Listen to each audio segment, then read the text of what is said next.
Hola, buenas tardes compañeros y compañeras y docentes de la Universidad Santo Tomás y compañeros de lenguaje, ciencia y tecnología.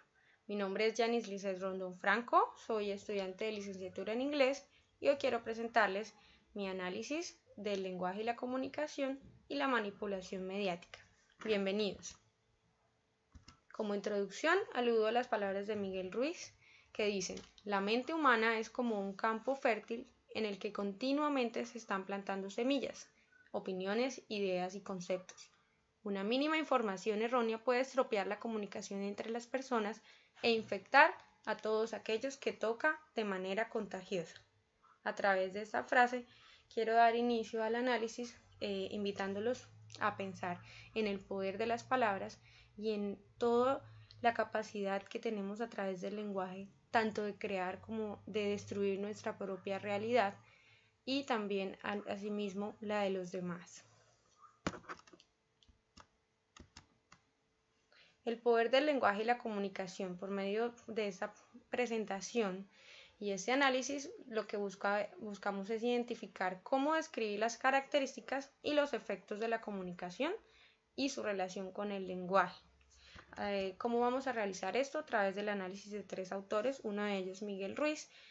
También vamos a hacer alusión al sociólogo Pierre Bourdieu y finalmente Noam Chomsky, quien hizo grandes aportes también a esta área. Los cuatro acuerdos de Miguel Ruiz. Miguel Ruiz, este autor, hizo un libro muy interesante llamado Los Cuatro Acuerdos, en el que afirmaba que el ser humano debía cumplir consigo mismo un deber de trascender espiritualmente y llevar una vida plena a través de cuatro acuerdos o principios. Solo me referiré al primero, que tiene que ver con la importancia del lenguaje y del tema que estamos tratando hoy, que es el poder de la palabra. En esta obra el autor busca revelar realidades que describan la visión de la realidad del ser humano actual. El primer acuerdo se llama Sé impecable con tus palabras y se basa en tres estamentos. Uno, que las palabras constituyen el poder para pensar, expresar, comunicar y crear. Por medio de las palabras el hombre pone de manifiesto lo que es, lo que siente y lo que sueña. Y por último, las palabras o el lenguaje es un arma de doble filo. Con ella podemos crear el sueño más sublime o destruir todo a nuestro alrededor. Por eso es tan importante entender el poder que tiene nuestro lenguaje y la comunicación para construir nuestra realidad. Aludo a las palabras también de uno de los libros más importantes y llenos de sabiduría, que es la Biblia. En la misma Biblia hace énfasis en esta importancia diciendo: porque por tus palabras serás justificado y por tus palabras serás condenado. Segundamente, de manera breve me referiré también a los aportes que hizo Pierre Bourdieu respecto al lenguaje y la comunicación. Pierre Bourdieu nos habla de los discursos lingüísticos y dice que los mercados lingüísticos nos llevan a la degradación mediática. Existen unos discursos lingüísticos que yo interpreto como el lenguaje o la capacidad de lenguaje que tienen las sociedades, y que él dice que este lenguaje se ha convertido en una herramienta de manipulación social. Por lo tanto, él afirma que el lenguaje ya no se debe entender como una fuerza real de lógica o en su gramática o sencillamente en su estética como un medio solo de expresión, sino que se debe ya percibir en su sentido práctico, que es en el campo social. Esto quiere decir que el lenguaje adquiere su sentido en la práctica de la sociedad cuando sirve como medio para comunicar y construir una realidad. Sin embargo, se ha tergiversado mucho gracias a la manipulación del lenguaje por medio de los medios de comunicación. Entonces, lo que nos dice Pierre Bourdieu es que en ciertas situaciones sociales se hace un mecanismo de mercado en el cual se elige cierta información, y esos discursos por eso se llevan a convertir en un mercado lingüístico porque adquieren un precio. Ya no es un valor, sino un precio que le pone la misma sociedad en cierto contexto y en cierto tiempo histórico determinado. Es decir, que el lenguaje y su valor tiene ese valor está determinado por el contexto y el momento histórico en el que se desarrolla. Y finalmente quiero terminar mi análisis haciendo alusión a Noam Chomsky y profundizando un poco en los temas que él trata acerca de la manipulación mediática. Chomsky afirma que hay una línea de división muy estrecha entre la libertad de expresión y el sometimiento de nuestro pensamiento crítico, y es a través de los medios de comunicación. Por eso él llega a referirse a el concepto de la manipulación mediática a través de 10 principios que quiero explicar brevemente. El primero, que es la distracción, busca a través de muchos medios de televisión, de radio, de programas como los realities que están de moda y que han tenido un gran auge, distraer a la sociedad y de pronto alejarla un poco de la realidad, con el fin de que se mantenga desinformada, desarraigada y que no desarrolle un pensamiento crítico, ni mucho menos, y por lo tanto, si no desarrollamos pensamiento crítico no podemos tener una trascendencia o una práctica que pueda hacer un cambio social. Segundamente, crear problemas y fingir proponer soluciones es otra manera de manipulación que Chomsky afirma, y es el de producir un acostumbramiento a las situaciones críticas, a las situaciones de difama, a las situaciones de dolor, y eso hace que finalmente y con el pasar del tiempo nos acostumbremos a ese tipo de situaciones y de noticias, y esto lo cumplen muy bien los medios de comunicación, quienes a diario nos bombardean con muchísimas calamidades que realmente ya llegan al punto que ya no nos llegan a conmover. En tercer lugar está la gradualidad, que es aplicar una medida inaceptable de forma progresiva con el fin de que se acostumbren a ella y terminen aceptándola. Como decimos en nuestro país, pasar las cosas por debajo de cuerda, con el fin de que empecemos a permitir todo. Esa permisividad se produce precisamente de esta manera, de manera sutil. Nos van proponiendo ciertas situaciones que no deberían ser aceptadas, pero que finalmente la sociedad, después de cierto tiempo, empieza a aceptarlas y se convierten en algo normal. Como cuarto punto, está diferir una medida futura. Tiene mucho que ver con el punto anterior. Es el aplazamiento de los proyectos. Consiste en proponer una solución a mediano o largo plazo y con el fin de no sentir tanto el golpe, por decir así. Entonces, se trata de aceptar un sacrificio futuro de manera más fácil, que es aceptándolo ahorita y posponiéndolo para después. Es lo que llamamos, esa es otra manera de manipulación mediática, y me referí en las imágenes a los procesos de paz, quienes llevaban ya mucho tiempo y aún están en desarrollo, y poco a poco hemos ido acostumbrándonos a eso. Como quinto punto está el de dirigirse al público como si fueran niños.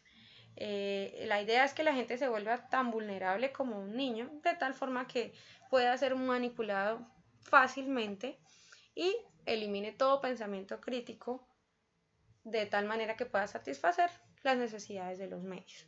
Esta es otra estrategia. Sexto está jerarquizar lo emocional sobre la reflexión. Las emociones prevalecen sobre la razón, y los medios lo que nos quieren llevar es a ser emocionales y a dejarnos llevar por los impulsos, de tal manera que no desarrollemos un pensamiento crítico, un racionamiento, sino nos volvamos en personas impulsivas, emocionales, que podamos ser a través de la emoción manipuladas de manera más fácil. Siempre he dicho que las emociones es algo delicado, que debe ser manejado con inteligencia, por eso hablamos de la inteligencia emocional.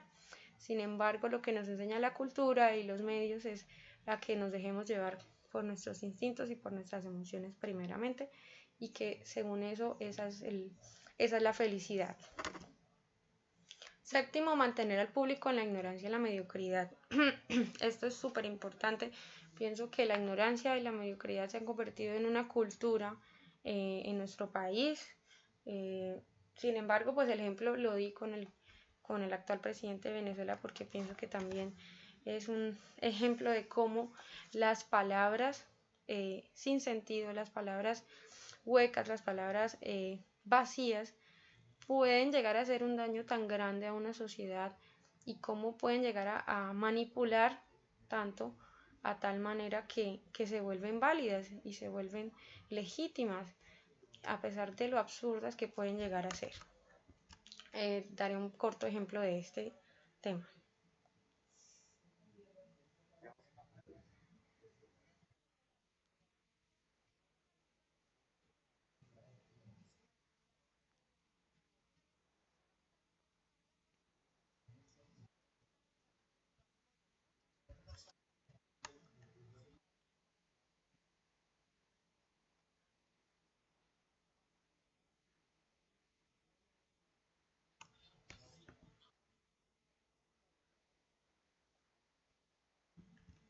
Bien, siguiendo con el tema, tenemos en el séptimo punto muy relacionado con el anterior, hacer creer al público que ser vulgar e inculto está de moda. Eso es definitivamente una realidad. También estamos viendo que ese tipo de cultura se está convirtiendo en algo normal y lo promueven mucho los medios a través de la televisión y la música.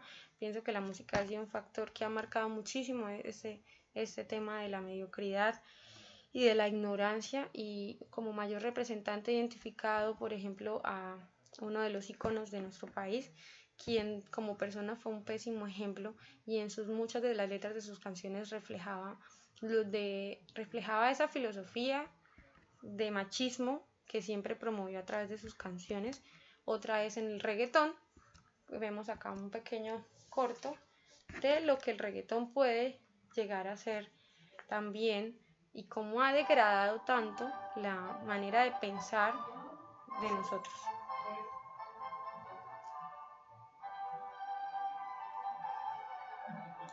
Lo adelantaré para que vamos a ver un pedazo del los invitados.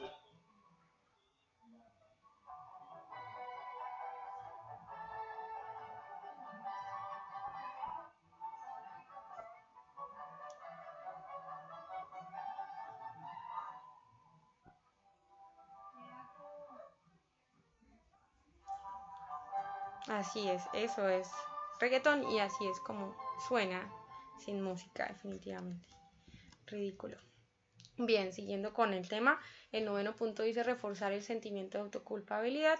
Otra de las maneras de manipulación es a través de la baja autoestima, nos incitan al consumo del alcohol y luego nos dicen que tenemos graves consecuencias y nos hacen responsables por esa, digámoslo así, por ese tipo de situaciones. Y como décimo lugar, conocer a la audiencia más de lo que ella misma se conoce. Pienso que este es el punto clave de todos. Lo que buscan los medios es confundir, generar confusión, con la intención de que ésta no sepa la realidad del asunto y sea más vulnerable a la manipulación. El desorden, la incertidumbre, son los puntos claves para llevar a cabo este tipo de manipulación. Sentir esa sensación de vacío, el ser o no tener también, pues pienso que se ha convertido en parte de ese consumismo, de esa manipulación, perdón, a través del consumismo. Finalmente quiero hacer un análisis con una frase célebre de Shakespeare, que fue también una persona muy consciente del poder de las palabras, y dijo: es mejor ser rey de tu silencio que esclavo de tus palabras.